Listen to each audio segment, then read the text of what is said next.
என்ன வேணும் ஸ்கூலுக்கு எல்லாமே இங்கிருக்கு. Super Saravana stores, Chennai, Madurai, Kovai.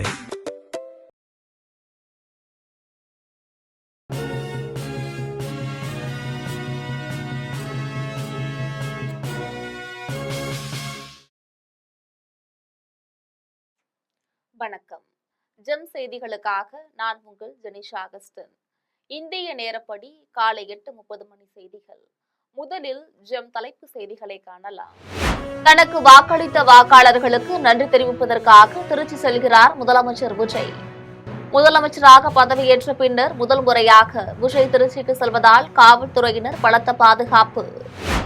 அமைச்சரவையில் உள்ள அனைவருமே ஜோக்கர்கள். திமுக முன்னாள் அமைச்சர் சிவசங்கர் விமர்சனம். தமிழ்நாட்டில் வணிக பயன்பாட்டிற்கான எரிவாயு சிலிண்டரின் விலை மீண்டும் உயர்வு. தொடர் விலை உயர்வால் ஹோட்டல்கள் மற்றும் அது சார்ந்த பிற தொழில்கள் கடும் பாதிப்பு. மியான்மரில் ஏற்பட்ட பயங்கர வெடிவிபத்து. குழந்தைகள் உட்பட 45 பேர் சம்பவ இடத்திலேயே பரிதாபமாக உயிரிழப்பு. IPL 20 ஓவர் கிரிக்கெட் தொடரின் இறுதிப் போட்டி. குஜராத்தை வீழ்த்தி தொடர்ந்து 2வது முறையாக சாம்பியன் பட்டத்தை கைப்பற்றிய பெங்களூரு அணி. இனி விரிவான செய்திகளை காணலாம். தனக்கு வாக்களித்த வாக்காளர்களுக்கு நன்றி தெரிவிப்பதற்காக முதலமைச்சர் விஜய் இன்று திருச்சி செல்கிறார். தமிழக வெற்றிக் கழக தலைவர் ஜோசப் விஜய் கடந்த மாதம் 10ஆம் தேதி முதலமைச்சராக பதவியேற்றுக் கொண்டார். இவர் நடந்து முடிந்த சட்டமன்ற தேர்தலில் பெரம்பூர், திருச்சி கிழக்கு ஆகிய 2 தொகுதிகளிலும் வெற்றி பெற்றதால் தனது திருச்சி கிழக்கு தொகுதி சட்டமன்ற உறுப்பினர் பதவியை ராஜினாமா செய்துள்ளார். இந்நிலையில் தனக்கு வாக்களித்த திருச்சி கிழக்கு தொகுதி வாக்காளர்களுக்கு நன்றி தெரிவிப்பதற்காக முதலமைச்சர் விஜய் இன்று மாலை 4 மணி அளவில் தனி விமானம் மூலமாக திருச்சிக்கு செல்கிறார். அங்கு தனது பிரத்யேக வாகனத்தின் மூலம் நன்றி அறிவிப்பு பொதுக்கூட்டம் நடைபெற உள்ள நிலையில் செயின்ட் ஜோசப் கல்லூரிக்கு சென்று உரையாற்ற உள்ளார். முதலமைச்சராக பதவியேற்ற பின்னர் முதல் முறையாக விஜய் திருச்சிக்கு செல்வதால் தாவைக்கு அமைச்சர்கள் மற்றும் கட்சி நிர்வாகிகள் அவருக்கு சிறப்பான வரவேற்பு அளிக்க உள்ளனர். மேலும் முதலமைச்சர் வருகையை ஒட்டி 2000க்கும் மேற்பட்ட காவல்துறையினர் பாதுகாப்பு பணியில் ஈடுபட உள்ளனர். கொஞ்சம் முன்னாடி போங்க. 13 சீட்டும் ஜோக்கராகவே உள்ளது போல தற்போதைய அமைச்சரவையில் உள்ள அமைச்சர்கள் எல்லோருமே ஜோக்கராக உள்ளனர் என்று திமுக முன்னாள் அமைச்சர் சிவசங்கர் விமர்சித்துள்ளார். அரியலூர் மாவட்டத்தில் நடைபெற்ற திமுக செயற்குழு கூட்டத்தில் முன்னாள் அமைச்சர் சிவசங்கர் கலந்து கொண்டு உரையாற்றினார். அப்போது இந்த ஆட்சி மாற்றம் ஒன்றும் பெரிய மாற்றம் அல்ல, இதற்கு 35% பேர்தான் காரணமாக இருந்துள்ளனர். அதிலும் குறிப்பாக 20% பேர் அவரது ரசிகர்கள் என்று தெரிவித்தார். குழந்தைகளுக்கு இனிப்பு மிட்டாய் தருவது போல இணையதளத்தில் தொடர்ந்து இனிப்பானவையை பேசி வந்த இன்ஃபுளுன்சர்களை தாவைக்கு விலைக்கு வாங்கி திமுக ஆட்சிக்கு எதிரான செய்திகளாக பரப்பி ஆட்சியை பிடித்துள்ளதாக குற்றம் சாட்டினார். தொடர்ந்து தற்போது பெற்ற வாக்குகளை மீண்டும் பெற முடியாது என்ற காரணத்தினால்தான் அதிமுகவில் இருப்பவர்களை அவர்கள் வலைவீசி பிடித்து வருகின்றனர் என்று கூறினார். இப்போதைய அரசின் முதலமைச்சர் விஜய் அல்ல, ஆதவ அர்ஜுனாவின் நிழல் முதலமைச்சராக பின்னணியில் இருந்து இந்த அரசை இயக்கிக் கொண்டிருக்கிறார் என்று தெரிவித்துள்ளார். மேலும் 13 சீட்டும் ஜோக்கராகவே உள்ளது போல தற்போதைய அமைச்சரவையில் உள்ள அமைச்சர்கள் எல்லோருமே ஜோக்கராக உள்ளனர் என்று விமர்சித்தார். தமிழ்நாட்டில் வணிக பயன்பாட்டிற்கான எரிவாயு சிலிண்டரின் விலையை மத்திய அரசு மீண்டும் உயர்த்தியுள்ளது. வளைகுடா நாடுகளில் நிலவி வரும் போர் சூழலால் பல்வேறு நாடுகள் கடுமையான நெருக்கடியை சந்தித்து வரும் நிலையில் இந்தியாவிலும் அதன் தாக்கம் பெருமளவில் ஏற்பட்டுள்ளது. இதன் காரணமாக மத்திய அரசு எரிவாயு சிலிண்டர்களின் விலையை தொடர்ந்து உயர்த்தி வருகிறது. அந்த வகையில் மாத தொடக்கமான இன்று தமிழ்நாட்டில் வணிக பயன்பாட்டிற்கான 19 கிலோ எடை கொண்ட சமையல் எரிவாயு சிலிண்டரின் விலை 46 ரூபாய் உயர்ந்து 3283 ரூபாய்க்கு விற்பனை செய்யப்படுகிறது. இந்த தொடர் விலை உயர்வால் ஹோட்டல்கள் மற்றும் அது சார்ந்த பிற தொழில்கள் கடுமையாக பாதிக்கப்பட்டு வருகிறது. மியான்மரில் ஏற்பட்ட பயங்கர வெடிவிபத்தில் குழந்தைகள் உட்பட 45 பேர் சம்பவ இடத்திலேயே பரிதாபமாக உயிரிழந்துள்ளனர். மியான்மரின் ஷான் மாநிலம் நாம்காம் நகரில் உள்ள கங் அப் கிராமம் கிளர்ச்சியாளர்களின் கட்டுப்பாட்டில் உள்ளது. இந்த கிராமத்தில் உள்ள ஒரு கட்டிடத்தில் சுரங்க பணிகளுக்காக சேமித்து வைக்கப்பட்டிருந்த வெடிபொருட்கள் திடீரென்று வெடித்து சிதறின. இதில் அந்த வெடிபொருள் கிடக்கும் அதன் அருகே இருந்த குடியிருப்புகளும் இடிந்து விழுந்தது. இந்த விபத்தில் குழந்தைகள் உட்பட 45 பேர் உயிரிழந்தனர். மேலும் 70 பேர் படுகாயமடைந்தனர். இது குறித்து தகவல் அறிந்து விரைந்து வந்த மீட்புக் குழுவினர் காயமடைந்தவர்களை மீட்டு அருகில் உள்ள மருத்துவமனைகளில் அனுமதித்துள்ளனர். IPL 20 ஓவர் கிரிக்கெட் தொடரின் இறுதிப் போட்டியில் குஜராத்தை வீழ்த்தி பெங்களூரு அணி வெற்றி பெற்று தொடர்ந்து இரண்டாவது முறையாக சாம்பியன் பட்டத்தை கைப்பற்றியது. குஜராத் மாநிலம் அகமதாபாத்தில் உள்ள நரேந்திர மோடி மைதானத்தில் 19வது IPL 20 ஓவர் கிரிக்கெட் தொடரின் இறுதிப் போட்டி நடைபெற்றது. இந்த போட்டியில் குஜராத் டைட்டன்ஸ் மற்றும் ராயல் சேலஞ்ச் பெங்களூரு அணிகள் மோதின. டாஸ் வென்ற பெங்களூரு அணி முதலில் பந்து வீச்சை தேர்வு செய்தது. இதன்படி முதலில் பேட்டிங் செய்த குஜராத் அணி 20 ஓவர்களில் 8 விக்கெட்டுகள் இழப்பிற்கு 155 ரன்கள் எடுத்தது. இதில் அதிகபட்சமாக வாஷிங்டன் சுந்தர் 50 ரன்கள் எடுத்தார்.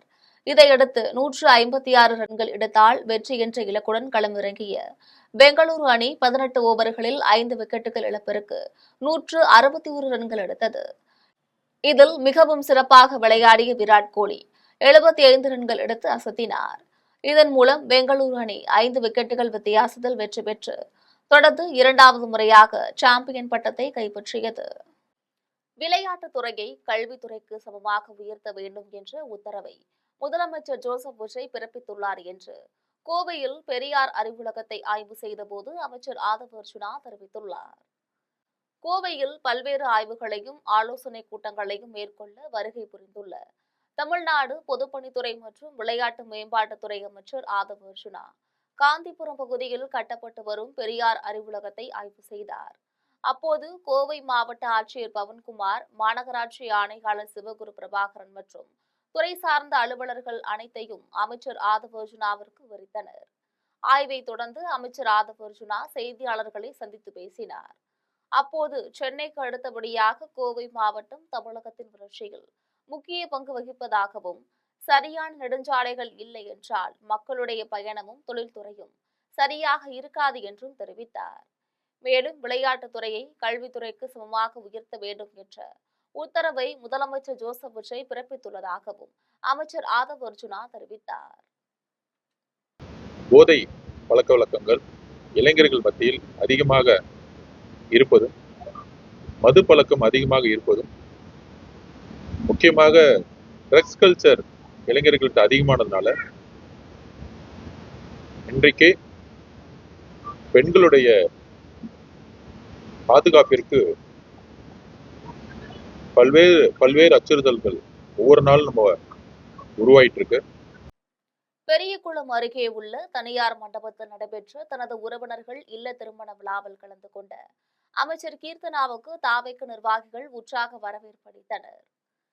தேனி மாவட்டம் பெரியகுளம் வடகரை உழவர் சந்தை பகுதியில் உள்ள தனியார் திருமண மண்டபத்தில் நடைபெற்ற விழாவில் தமிழ்நாடு தொழில்துறை அமைச்சர் கீர்த்தனா பங்கேற்றார்.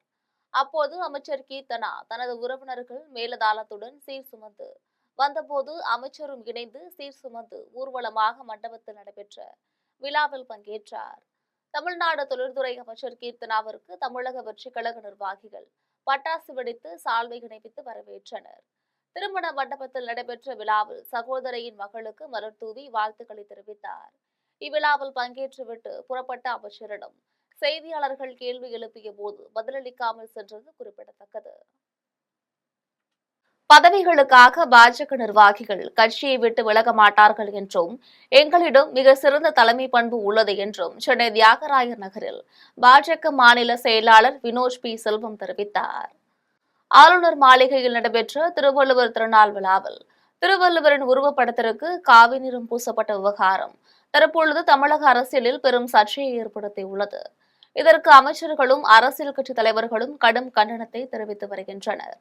இந்த சூழலில் பாஜக மாநில செயலாளர் வினோஜ் பி செல்வம் தியாகராய நகரில் உள்ள தனது இல்லத்தில் செய்தியாளர்களை சந்தித்து பேசினார். அப்போது திருக்குறள் என்பது கிறிஸ்தவ மற்றும் இஸ்லாமிய மதங்கள் தோன்றுவதற்கு முன்பே தோன்றியது என்றும், திருவள்ளுவர் இந்து மதத்தை வழிபடக்கூடிய துறவி என்பதால் அவர் எப்போதும் நெற்றியில் பட்டையுடனும் காவி உடையுடனும் தான் இருப்பார் என்றும், இந்து மதத்தின் வாழ்க்கை நெறிமுறைகளை எடுத்துக் கூறும் சனாதன தர்மத்தை திருக்குறள் பிரதிபலிக்கிறது எனவும், தமிழகத்தில் சட்ட ஒழுங்கு உள்ளிட்ட பல்வேறு களப்பிரச்சனைகள் உள்ளபோது அமைச்சர்கள் அவற்றை கவனிக்காமல் திருவள்ளுவர் விவகாரத்தை பேசி வருகின்றனர் எனவும் குறிப்பிட்டுள்ளார். மேலும் இன்ஸ்டாகிராமில் ரீல்ஸ் போடுவதை விடுத்து களத்தில் இறங்கி மக்களுக்கான பணியை மேற்கொள்ள வேண்டும் எனவும் மாநில செயலாளர் வினோஜ் பி செல்வம் தெரிவித்தார். மேலும் தமிழக வெற்றிக் கழகம் திமுக அரசின் ஜெராக்ஸ் காப்பியாகவே செயல்படுகிறது. திமுக செய்த அதே நீட் தேர்வு, மொழி அரசியல் மற்றும் திருவள்ளுவர் அரசியலையே தாவைக்கவும் முன்னெடுக்கிறது என்றும் பாஜக மாநில செயலாளர் வினோத் பி செல்வம் தெரிவித்துள்ளார். கர்நாடக அரசு மேகதாதுவில் அணை கட்டுமான பிரச்சினை தொடர்பாக தமிழக முதலமைச்சர் ஜோசப் விஜய் என்ன நடவடிக்கை எடுக்கப் போகிறார் என தெரியவில்லை என்று திருவாரூரில் நடைபெற்ற ஆர்ப்பாட்டத்தில் திராவிட கழக தலைவர் கி வீரமணி தெரிவித்தார். மேகதாதுவில் அணை கட்டுமான பணியினை கைவிடக் கோரியும் கர்நாடக மற்றும் மத்திய அரசை கண்டித்தும் திருவாரூரில் ரயில் நிலையம் முன்பு திராவிடர் கழகம் சார்பில் கண்டன ஆர்ப்பாட்டம் நடைபெற்றது. ஆர்ப்பாட்டத்தில் திராவிட கழக தலைவர் கி வீரமணி பேசினார். அப்போது ஏற்கனவே நடைமுறையில் இருந்து வருகின்ற காவிரி நதிநீர் ஆணையம் தீர்ப்பு என்பது தமிழகத்திற்கு சாதகமாக இல்லை எனவும், ஒரு வருடம் கூட கர்நாடக அரசு நதிநீர் ஆணைய தீர்ப்பின்படி தமிழகத்திற்கு உரிய நீரை கொடுத்தது இல்லை எனவும், மாறாக மழை வெள்ள காலத்தில் மட்டுமே நீர் திறந்து விடுகின்றனர் என்றும், இந்நிலையில் கொஞ்ச நஞ்சம் வந்து கொண்டிருக்கும் நீரையும் முழுமையாக தடுத்து தமிழகத்தை பாலைவனமாக்கும் வகையில் மேகதாது அணை கட்டுமான பணியினை மேற்கொள்வதற்கு கர்நாடக அரசு முயன்று வருகிறது என்றும் கி வீரமணி தெரிவித்தார்.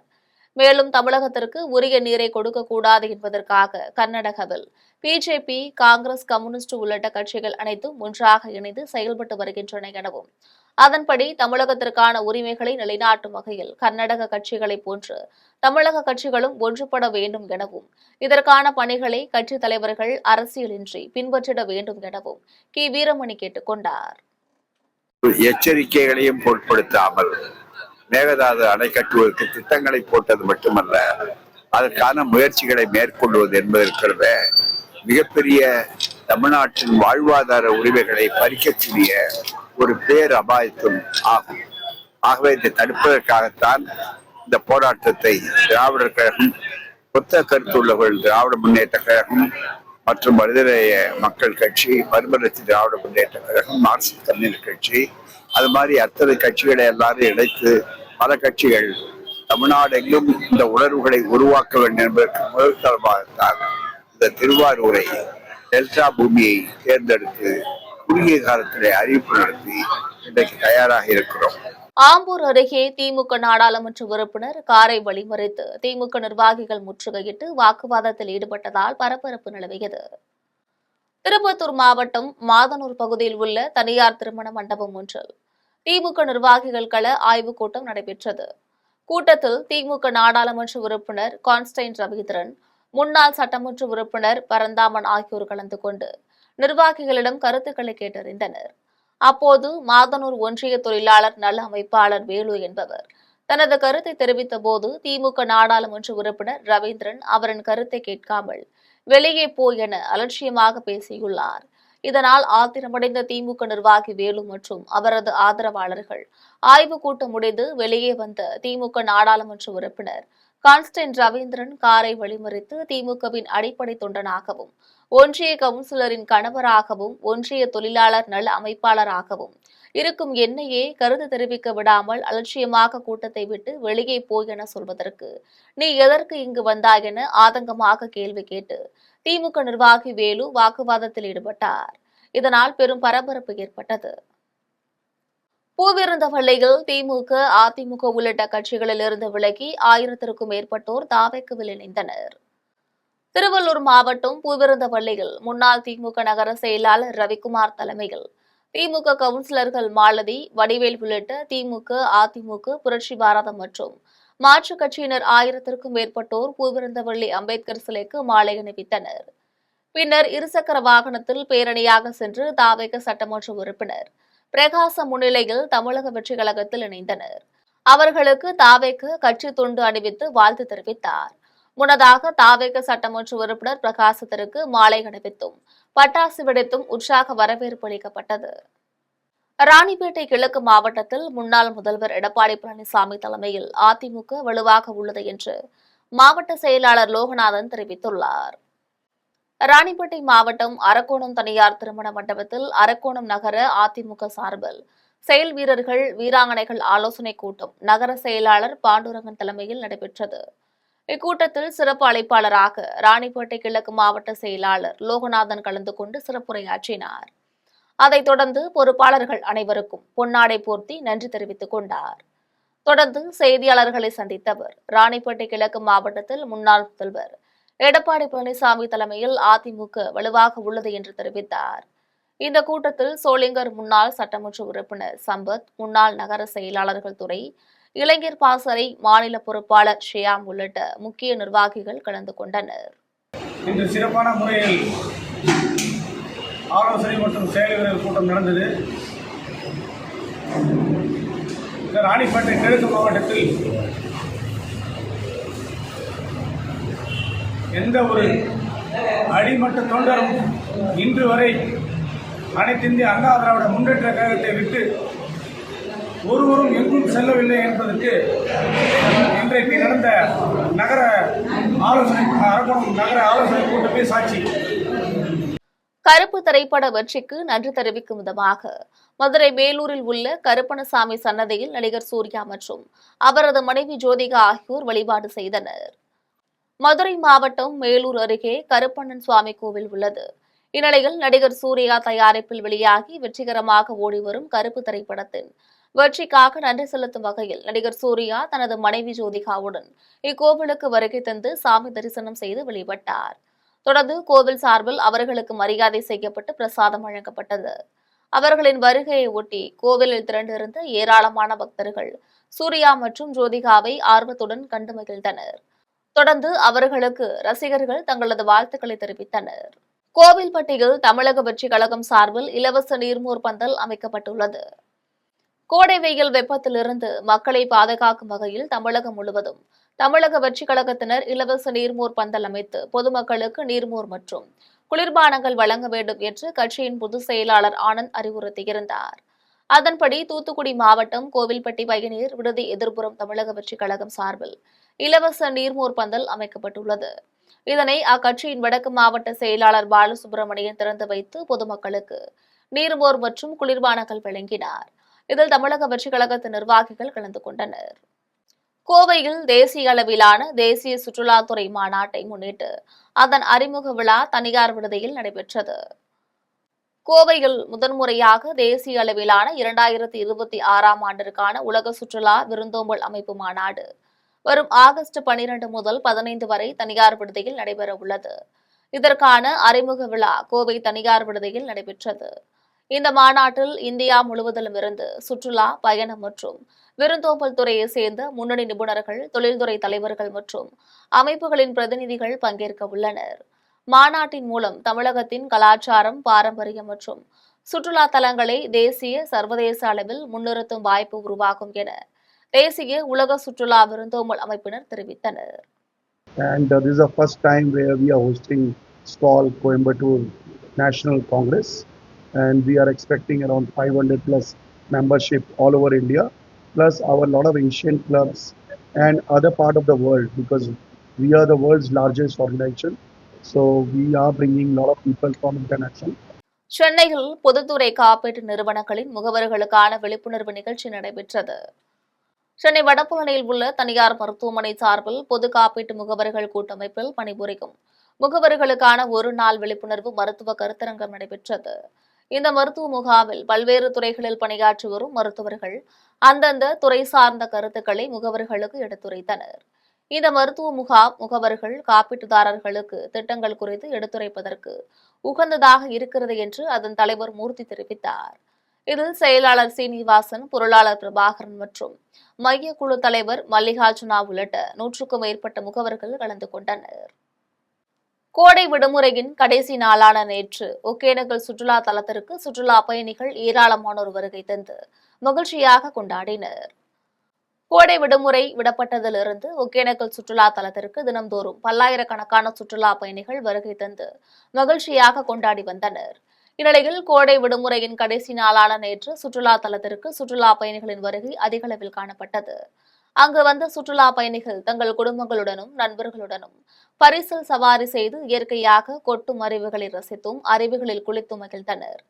அதன் பின்பு ஒகேனக்கல் சுற்றுலா தலத்தில் உள்ள வண்ண மீன் காட்சியகம், பறவைகள் பூங்கா, தொங்கும் பாலம் உள்ளிட்ட இடங்களை சுற்றி பார்த்தும் தங்களுடைய சுற்றுலாவினை மகிழ்ச்சியாக கொண்டாடினர்.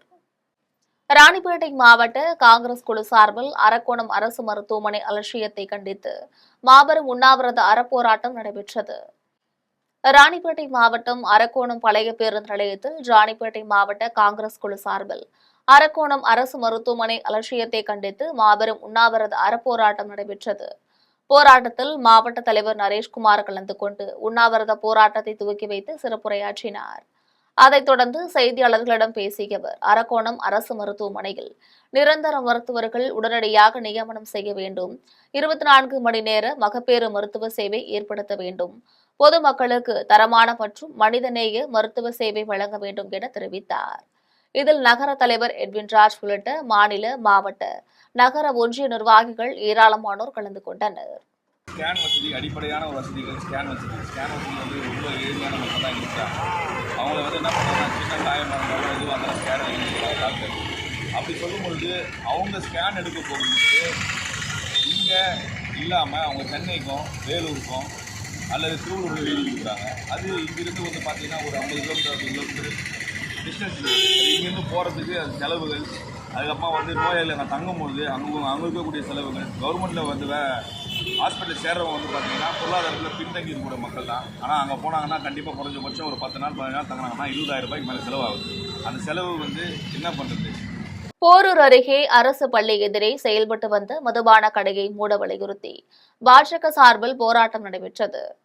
சென்னை போரூர் குன்றத்தூர் சாலையில் ஆதி திராவிடர் அரசு பள்ளியின் அருகே மதுபான கடை செயல்பட்டு வருகிறது. தாவேக ஆட்சி அமைந்ததும் பள்ளி அருகாமையில் உள்ள மதுபான கடைகள் மூடப்படும் என அறிவித்திருந்த நிலையில் மௌலிவாக்கத்தில் மட்டும் மதுபான கடை தொடர்ந்து செயல்பட்டு வருகிறது. இந்த கடையை மூட வலியுறுத்தி பாஜக சார்பில் கவனஈர்ப்பு ஆர்ப்பாட்டம் நடைபெற்றது. பின்னர் மதுபான கடையில் நுழைந்த பாஜகவினர் அங்கிருந்த மதுப்பிரியர்களிடம் பாட்டிலில் உள்ள உச்ச சில்லறை விலைக்கு மதுபாட்டில்கள் விற்பனை செய்யப்படுகிறதா என்று கேள்வி எழுப்பினர். அப்போது கூடுதலாக 20 ரூபாய் வசூலிப்பதாக மதுப்பிரியர்கள் கூறினர். இதையடுத்து மதுபான கடை விற்பனையாளரிடம் கூடுதலாக ஏன் வாங்குகிறீர்கள் என கேட்டு கடும் வாக்குவாதத்தில் ஈடுபட்டனர். இந்த போராட்டம் காரணமாக சிறிது நேரம் அப்பகுதியில் பரபரப்பு ஏற்பட்டது. கடந்த 4 நாட்களாக குடிநீர் வழங்கப்படாததை கண்டித்து ஜே நகர் பகுதி மக்கள் சாலை மறியலில் ஈடுபட்டதால் அப்பகுதியில் பரபரப்பு ஏற்பட்டுள்ளது. காஞ்சிபுரம் சென்னை சாலையோரம் உள்ள கோனேரிக்குப்பம் ஊராட்சிக்குட்பட்ட ஜே நகரில் 1500க்கும் மேற்பட்டோர் வசித்து வருகின்றனர். இப்பகுதிக்கு மேல்நிலை நீர்த்தேக்க தொட்டி மூலம் குடிநீர் வழங்கப்பட்டு வந்த நிலையில் கடந்த 4 நாட்களாக குடிநீர் வரவில்லை என பொதுமக்கள் குற்றம் சாட்டினர். இதுகுறித்து ஊராட்சி மன்ற தலைவர் மற்றும் வார்டு உறுப்பினர்களிடம் புகார் தெரிவித்தும் எந்த நடவடிக்கையும் எடுக்கப்படவில்லை என கூறிய பொதுமக்கள் காலி குடங்களுடன் சென்னை காஞ்சிபுரம் சாலையில் அமர்ந்து மறியலில் ஈடுபட்டனர். தகவல் அறிந்து சம்பவ இடத்திற்கு வந்த காவல்துறையினர் பொதுமக்களுடன் பேச்சுவார்த்தை நடத்தி சமாதானப்படுத்தினர். இதையடுத்து சாலை மறியல் கைவிடப்பட்டது. இதனால் அப்பகுதியில் பரபரப்பு நிலவியது.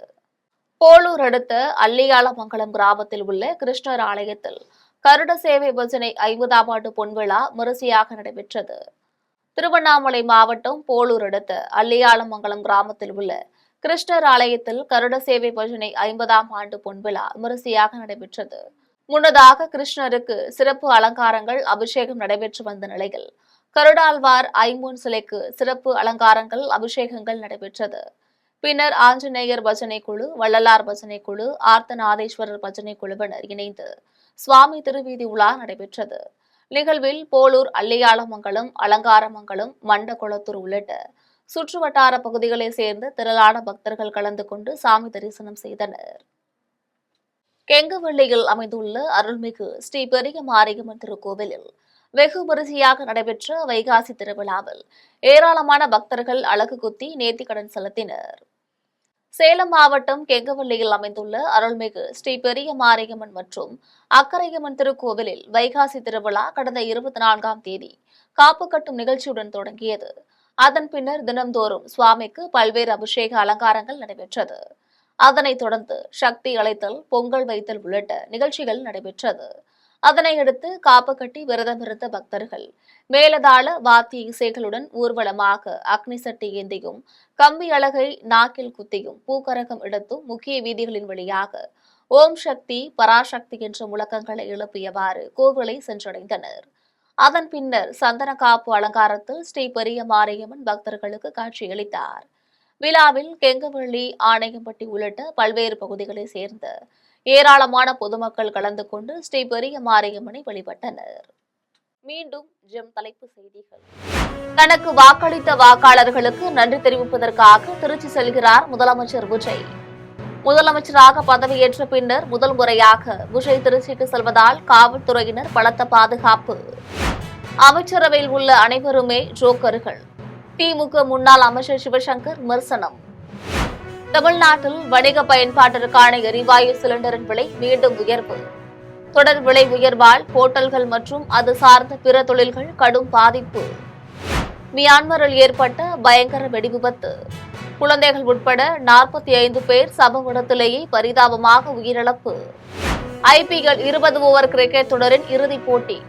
குஜராத்தை வீழ்த்தி தொடர்ந்து 2வது முறையாக சாம்பியன் பட்டத்தை கைப்பற்றிய பெங்களூரு அணி.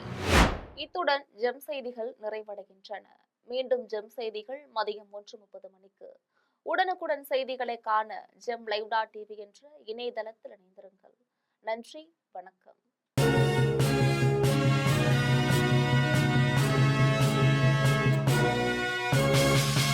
உடனுக்குடன் அப்டேட் தெரிந்து கொள்ள ஜெம் டிவி தமிழ் ஆப்பை இன்ஸ்டால் செய்யவும்.